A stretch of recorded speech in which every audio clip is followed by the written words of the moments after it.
할렐루야. 5월 7일 화요일 새벽 기도를 시작하겠습니다. 사도신경으로 우리의 신앙을 고백합니다. 나는 전능하신 아버지 하나님 천지의 창조주를 믿습니다. 나는 그의 유일하신 아들 우리 주 예수 그리스도를 믿습니다. 그는 성령으로 잉태되어 동정녀 마리아에게서 나시고 본디오 빌라도에게 고난을 받아 십자가에 못 박혀 죽으시고 장사된 지 사흘 만에 죽은 자 가운데서 다시 살아나셨으며 하늘에 오르시어 전능하신 아버지 하나님 우편에 앉아 계시다가 거기로부터 살아있는 자와 죽은 자를 심판하러 오십니다. 나는 성령을 믿으며 거룩한 공교회와 성도의 교제와 죄를 용서받는 것과 몸의 부활과 영생을 믿습니다. 아멘. 찬송가 384장 찬양하시겠습니다. 찬송가 384장입니다.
오늘 우리 주신 하나님 말씀은 구약성경 열왕기상 14장 1절에서 20절까지 말씀입니다.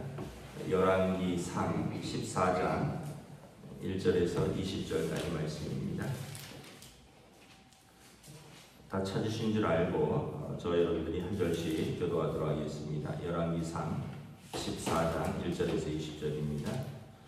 그때 여로보암의 아들 아비야가 병든지라 여로보암이 자기의 아내에게 이르되 청하건대 일어나 변장하여 사람들이 그대가 여로보암의 아내임을 알지 못하게 하고 실로로 가라. 그는 이전에 내가 이 백성이 왕이 될 것을 내게 말한 사람이 손에 떡 10개와 과자와 꿀 1병을 가지고 그에게로 가라. 그가 그대에게 이 아이가 어떻게 될지를 알게 하리라. 여로보암의 아내가 그대로 하여 일어나 실로로 와서 아히야의 집에 이르니 아히야는 나이가 많아 눈이 어두워 보지 못하리라. 여호와께서 아히야에게 이르시되 여로보암의 아내가 자기 아들이 병들었으므로 내게 물으러 오나니 너는 이러이러하게 대답하라. 그가 들어올 때 다른 사람인 채 함이니라.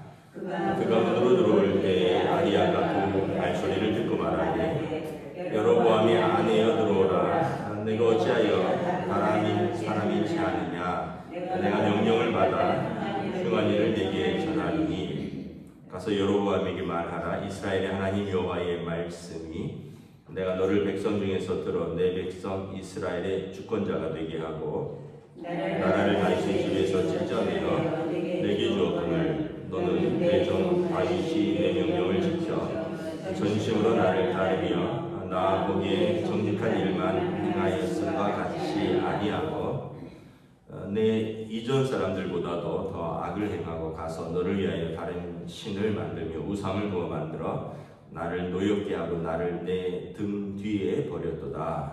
그러므로 내가 여로보암의 집에 재앙을 내며 여로보암에게 속한 산에는 이스라엘 가운데 매인자나 노인자나 다 끊어버리되 거름더미를 쓸어버린 같이 여로보암의 집을 말갛게 쓸어버릴지라.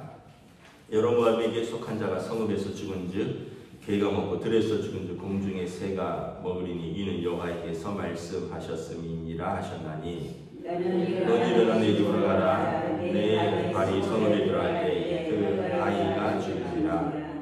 온 이스라엘이 그를 위하여 슬퍼하며 장사하려니와 여로보암에게 속한 자는 오직 이 아이만 묘실에 들어가리니 이는 여로보암의 집 가운데에서 그가 이스라엘의 하나님 여호와를 위하여 선한 뜻을 품었음이니라. 여호와께서 이스라엘에 한 왕을 일으키신즉 그가 그날에 여로보암의 집을 끊어버리리라. 언제냐 하니 곧 이제라. 여호와께서 이스라엘을 쳐서 물에서 흔들리는 갈대같이 되게 하시고 이스라엘을 그의 조상들에게 주신 이 좋은 땅에서 뽑아 그들을 강 너머로 흩으시리니 그들이 아세라상을 만들어 여호와를 진노하게 하셨습니다. 여호와께서 여로보암의 죄로 말미암아 이스라엘을 버리시니 이는 그도 범죄하고 이스라엘로 범죄하게 하였음이니라 하리라. 여로보암의 아내가 일어나 디르샤로 돌아가서 집 문지방에 이를 때 그 아이가 죽은지라. 온 이스라엘이 그를 장사하고 그를 위하여 슬퍼하니 여호와께서 그의 종선지자 아히야를 통하여 하신 말씀과 같이 되었더라. 여로보암의 그 남은 행적 곧 그가 어떻게 싸웠는지와 어떻게 다스렸는지는 이스라엘 왕 역대 지략에 기록되니라. 여로보암이 왕이 된 지 20년이라. 그가 그의 조상들과 함께 자매 그의 아들 나답이 대신하여 왕이 되니라. 아멘. 할렐루야. 오늘 또 새날을 주셨습니다. 하나님께서 은혜와 평강으로 함께 해주시기를 축복합니다. 여로보암이 이제 북이스라엘의 왕이 되었는데 그것도 하나님의 뜻이었습니다. 솔로몬의 아들 르호보암이 하나님을 경외하지 않고 백성들의 말에 귀를 기울이지 않기 때문에 하나님께서 나라를 나누어서 여로보암에게 주었습니다. 그런데 여로보암이 두려움 때문에 백성들이 예루살렘을 왔다 갔다 하면서 자기를 버리고 또 죽이고 다시 이제 유다로 돌아갈까 하는 두려움 때문에 베델과 단에 산당을 세우고 금송아지를 만들어 우상을 섬겼죠. 오늘 표현해 보면 하나님을 노엽게 하고 하나님을 등 뒤로 버렸다라고 말합니다. 9절에 너를 위하여 다른 신을 만들며 우상을 부어 만들어 나를 노엽게 하고 나를 내 등 뒤로 버렸도다. 그래서 이전 사람들보다 더 악을 행했다는 거죠. 16절에 보면 이렇게 말씀합니다. 그것은 자신의 범죄만이 아니라 이스라엘로 범죄하게 함이라. 그냥 자기만의 문제가 아니라 자기 집만의 문제가 아니라 왕이니까 온 이스라엘로 우상 숭배의 길로 범죄하게 하였다는 거죠. 그래서 하나님께서 그를 폐하시고 그리고 그의 집안을 이렇게 말갛게 쓸어버리신단 말합니다. 10절에 보면 내가 여로보암의 집에 재앙을 내려 여로보암에게 속한 산에는 이스라엘 가운데 매인자나 노인자나 다 끊어버리되 거름더미를 쓸어버린 같이 여로보암의 집을 말갛게 쓸어버립니다. 매인자나 노인자나 자유인이나 종이나 이스라엘의 북이스라엘에서 여로보암의 집안의 남자들은 이렇게 거름더미 있는 놔둘 게 아니죠. 쓸어버리는 거죠. 그래서 다 하나님의 심판이 임한다라는 거죠. 마치 그 이집트에서 바로의 심판이 임한 것처럼 거기에 보면 바로나 또 자유인이나 종이나 이집트에서 어린 양의 피를 그 문 좌우인방과 문설주에 바르지 않은 집은 장자를 쳤던 것처럼 하나님의 이제 심판이 그 집에 임하는 것입니다. 그러면서 아마 그 집에 장남이 지금 아픈 거예요. 1절에 보면 여로보암의 아들 아비야가 병이 든지라. 2절에 그 부모가 근심하겠죠. 성경에 보면 나쁜 부모도 악한 사람도 자기 자식은 아껴서 떡을 달라는데 누가 돌을 주며 생선을 달라는데 누가 뱀을 주겠느냐. 어젠가 그제가 어린이날이고 또 내일이 어버이날인데 여러분 어느 악한 부모도 자기 자식은 다 아끼는 법이죠. 장남이 아프니까 이제 근심이 되어서 이 아들이 어떻게 될까. 그래서 여로보암이 아내에게 시킵니다. 이제 저쪽에 어디에 가면 이제 실로로 가면 그 선지자 아히야가 있는데 그는 전에 내가 이 이스라엘의 왕이 될 것을 예언한 사람이라 그에게 떡과 과자와 꿀을 가지고 가서 이 아이가 어떻게 될까 물어보라는 것입니다. 여기서 이제 잘못된 건 뭐냐 하면 자기가 회개를 해야죠. 그리고 자기가 하나님 앞에 무릎을 꿇어야 되는데 좀 점치듯이 떡 10개랑 과자와 꿀 1병을 가지고 선지자에게 가서 그가 어떻게 될까 물어보라는 거예요. 그것도 신분을 밝히지 말고 여로보암의 아내인 척하지 말고 그냥 가서 그렇게 하는 거예요. 여러분 점치는 거랑 무엇이 다릅니까? 이 여로보암이 잘못한 것은 정말 아들을 살리고 싶다면 하나님 앞에 무릎을 꿇었고 자기 죄를 회개하고 그리고 더 나아가서는 산당을 부셔버리고 금송아지를 부셔버리고 온 백성이 회개하고 자기가 먼저 하나님 앞에 무릎을 꿇어야 되는데 이제 그 잘못에 대한 회개는 없고 이 아이가 어떻게 될까 그게 궁금한 거예요. 죽을까 살을까. 그래서 이제 갔는데 6절에 보면 이제 5절에 보면 아히야에게 여로보암의 아내가 오기 전에 하나님께서 그에게 이미 말씀을 주셨습니다. 다른 사람인 척하면서 여로보암의 아내가 들어오는데 아까 말씀드린 대로 네가 너를 위하여 우상을 만들었고 나를 하나님을 등 뒤에 버렸노라. 그래서 나도 너를 버리겠다라는 거예요. 성경에 보면 그런 표현이 있습니다. 나를 존귀 여긴 자를 내가 존귀 여기고 나를 멸시하는 자를 내가 멸시하리라. 여러분 우리 사람도 그렇잖아요. 누가 나를 잘해줘요. 그럼 나도 잘해주고 싶죠. 근데 누가 나를 무시해요. 그럼 나도 무시하고 싶은 거죠. 왜냐하면 이게 사람도 근데 이게 감정인 거고 그 예수님의 황금률입니다. 예수님이 누구든지 너가 대접받고자 한 대로 먼저 그를 대접하라. 황금률이라고 그러잖아요. 관계에 있어서 나를 무시하면 나도 무시하는 거예요. 나를 존귀 여기면 나도 존귀 여기는 이거는 여러분 부부관계에서도 똑같고요. 또 사회생활의 기본입니다. 하물며 하나님을 존귀 여기는 백성이 하나님을 존귀 여긴다는 것은 하나님을 경외한다는 거예요. 하나님을 경외한다는 것은 하나님을 두려워한다는 뜻인데 두려워한다는 건 무서워한다는 뜻보다는 너무 사랑해서 조심한다 이런 뜻입니다. 하나님을 너무 사랑해서 그래서 경외한다라는 의미는 하나님이 살아계시고 그가 당신을 찾는 자들에게 상 주시고 그리고 하나님이 없다 하고 악을 행하는 자들을 하나님이 심판하신다는 걸 믿는 거예요. 여로보암은 이걸 하나님을 경외하지 않은 거죠. 살아계신 하나님을 등 뒤로 버렸고 그리고 우상을 만들었고 하나님을 노엽게 했고 그리고 악을 행했다는 거죠. 결국 하나님께서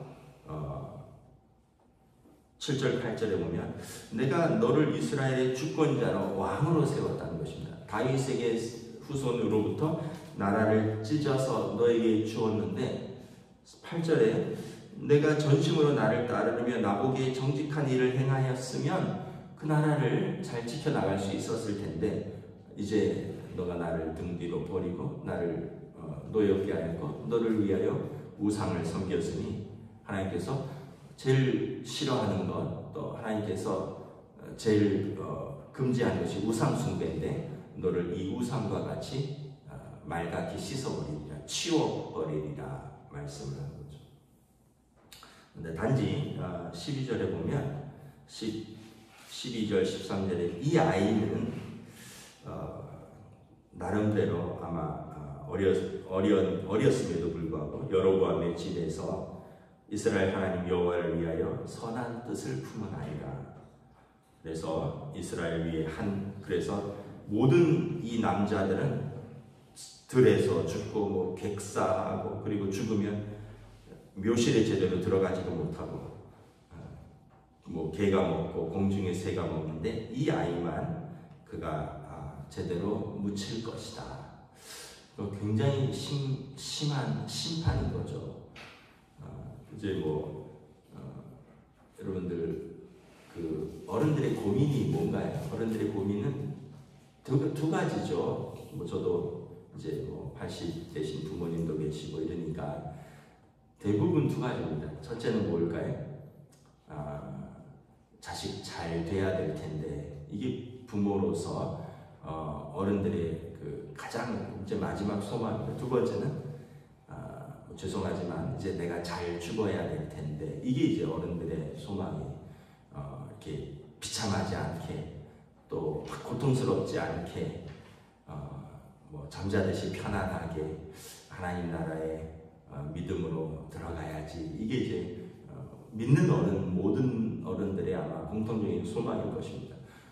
그렇지 않겠어요? 부모로서 마지막 소망은 자녀가 잘 되기를 원하고 그리고 내가 하나님 앞에서 평안하게 입성하기를 하나님 나라를 그게 소망인데 이게 지금 다 끊어진 거죠. 너뿐만 아니라 너의 집에 자유인이나 종이나 다 남자는 이렇게 폐가 망신하고 길에서 죽고 단지 또 아들만 묘실의 장사들인데 그 아들은 그나마 이스라엘에서 하나님을 위한 선한 뜻을 품었습니다. 그 아이만 하나님이 받으시고 다른 모든 남자들은 하나님께서 버리셨다라는 뜻입니다. 우리가 이걸 보면서 19절 20절에 보면 여로보암은 20년 왕 노릇하고 이제 그렇게 끝나게 됩니다. 여러분 우리 인생이 긴 것 같기도 하고 또 짧은 것 같기도 하고 그렇습니다. 우리가 권불 10년 화무 11홍이라고 권력은 10년 가지 못하고 꽃 붉은 것은 열을 가지 못한다고 모든 것이 어떤 은혜의 때가 있고 지는 때가 있죠. 그래서 여러분 우리가 지금을 믿음으로 사는 것은 우리의 마지막을 은혜로 마치기 위함입니다. 긴 인생 같기도 하고 또 돌아보면 짧은 것 같기도 하고 저도 그렇게 느끼니까 어른들은 얼마나 더 느끼시겠어요. 참 어떤 분들은 고생을 많이 하는 분들은 아마 야곱처럼 내 나그네 인생 진짜 고생길이었다. 그러는 분들은 아마 또 길게 느끼실 것이기도 하고 그러나 그럼에도 불구하고 또 돌아보면 젊은 시절이 주마등처럼 지나가고 또 이렇게 거울 앞에 선 모습을 보니 또 한 노인이 서 있으니 또 마음이 섭섭하고 허전하기도 하고 그래서 우리 사는 인생 긴 것 같아도 왕이 되는 거 되게 좋은 것 같지만 그래봐야 20년이라는 거죠. 여러분 20년 짧은 거죠. 네, 짧습니다. 아이들 낳은 지 엊그제 같은데 저희 아이들이 막내도 다 20살이 넘었습니다. 그런 걸 보면서 아이고 참 인생이 그렇구나. 하나님 앞에서 주어진 시간 동안 20년도 좋고 10년도 좋고 또 100년도 좋고 믿음으로 성실하게 산다는 것, 우리에게 주신 그 하나님 사랑, 우리에게 주신 그 믿음, 그 한 조각 붉은 마음 같은 그거를 끝까지 지키는 게 얼마나 귀한가. 마음을 끝까지 지킨다는 게 참 어려운 것 같습니다. 사람에 대해서도 하나님에 대해서도 하나님에 대한 믿음을 끝까지 지키고 사람에 대한 이제 남편이면 아내에게, 아내는 남편에게 이런 또 내게 주신 사람들에게 끝까지 그 마음을 지킨다는 것 굉장히 어렵죠. 그런데 우리가 그걸 끝까지 지켜나가는 게 언약입니다. 하나님 앞에서 그 사랑을 등 뒤로 던져버리지 아니하고 하나님 경외함을 끝까지 지켜나갈 때 우리도 하나님 나라 들어갈 때 예수님께서 말씀하신 것처럼 그 나라에 우리를 향한 거처가 예비되어 있고 예수님께서 먼저 가서 우리를 그 나라에서 영접하신다. 여러분 우리가 갔는데 마태복음 25장처럼 네가 주여 주여 했는데 나는 너를 모른다 이러면 그럼 얼마나 놀라겠습니까? 아이고 내가 주님의 이름으로 새벽 기도도 다녔어요. 내가 주님의 이름으로 헌금도 했어요. 근데 내가 너를 모른다. 너 그랬는지는 모르겠는데 네가 마음으로 삶으로 나를 등 뒤에 던져버렸다. 이렇다면 여러분 우리 얼마나 놀랐겠습니까? 그래서 우리가 마음을 다해서 하나님을 사랑하라고 했잖아요. 힘을 다해서 하나님을 사랑하라고 했잖아요. 그래서 여러분 저와 여러분들이 우리가 사는 그날 동안에 또 우리 가정이 우리 자녀들에게 하나님 경외함을 가르치고 하나님 앞에서 믿음으로 끝까지, 중요한 건 끝까지입니다. 달리기를 99m 뛰어도 1m 앞에서 멈춰버리면 안 달린 거랑 똑같습니다.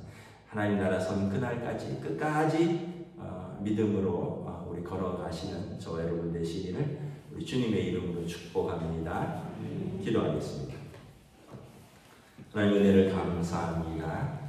참 여로보암이라는 사람에게 하나님께서 젊었을 때 그의 신실함을 보셨고 또 그가 백성들의 신망을 쌓고 하나님께서 그를 북이스라엘의 왕으로 세우셨습니다. 그러나 그가 왕위에 올라서는 정작 자기 자리에 대한 두려움, 사람들에 대한 두려움 때문에 하나님을 등 뒤에 버려버리고 그가 자기를 위해 우상을 만들고 그리고 하나님을 노엽게 했고 결국 하나님께서 그를 버리셨다 말씀하십니다. 이것은 그의 죄뿐만 아니라 그가 자기뿐만 아니라 그 백성 이스라엘을 우상 숭배의 길로 이끌었기에 하나님께서 그 죄가 몹시 무겁고 크다라고 말씀하시며 그의 집안을 끊어버리시겠다 말씀하시는 심판을 우리가 바라봅니다. 다시 한번 우리의 믿음은 무엇인가? 우리의 믿음은 하나님은 살아계시고 다윗처럼 우리가 마음을 다해 하나님을 사랑하면 하나님께서 우리의 집을 세워주시고 그리고 여로보암처럼 우리가 우리 등 뒤로 하나님을 버려버리고 하나님 우상을 섬긴다면 하나님께서도 우리와 우리 집을 버리신다라는 마치 하나님께서 의인에게 상 주시고 악인들에게 심판하신다는 그 말씀이 우리의 삶에서도 이루어지는 것을 바라보며 우리가 어떻게 살아야 하는가, 어떻게 믿음을 지켜야 하는가, 그리고 어떻게 하나님을 경외해야 되는가, 그리고 우리와 우리 가정이 어떻게 하나님 앞에서 살아야 하는가를 다시 한번 돌아보는 시간 되게 하여 주시옵소서. 감사를 드리오며 우리 주 예수 그리스도 이름으로 기도드리옵나이다. 아멘. 하늘에 계신 우리 아버지의 이름을 거룩하게 하시며 아버지의 나라가 오게 하시며 아버지의 뜻이 하늘에서와 같이 땅에서도 이루어지게 하소서. 오늘 우리에게 용할 양식을 주시고 우리가 우리에게 잘못한 사람을 용서하여 준 것 같이 우리 죄를 용서하여 주시고 우리를 시험에 빠지지 않게 하시고 악에서 도와소서. 나라와 권능과 영광이 영원히 아버지의 것입니다. 아멘.